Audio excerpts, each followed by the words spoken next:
Good morning, Sales Nation. Today's question is, if I have a high squeaky voice, will that affect my ability to sell?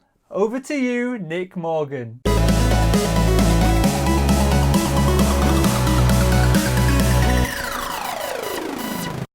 Very bad news, I'm afraid.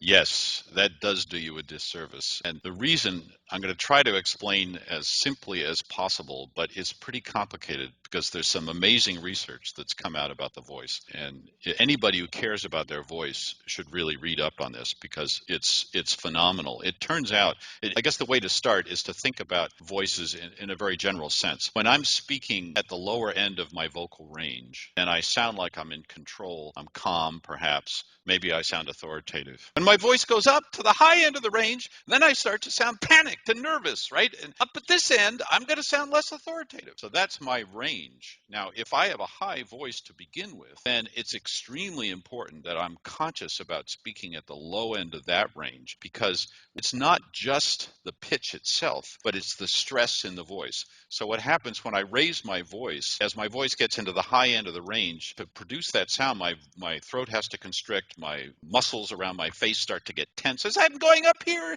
this is harder work for me to do than to speak down here. And so as a result, it's really the tension that you're responding to in the voice. It's not the absolute pitch. But what we do is because we're lazy as humans and we tend to pick mental shortcuts, is use the shortcut of a higher voice to say less authoritative than a lower voice. And so that's the bad news. Be very clear and very careful about using the lower end of his range. And there are some vocal techniques you can use to strengthen your voice and make it sound more authoritative, regardless of whether you have a high voice or a low voice. But it's extremely important that you don't allow that tension to get in the throat, neck, and the face, because it's really the tension that we respond to.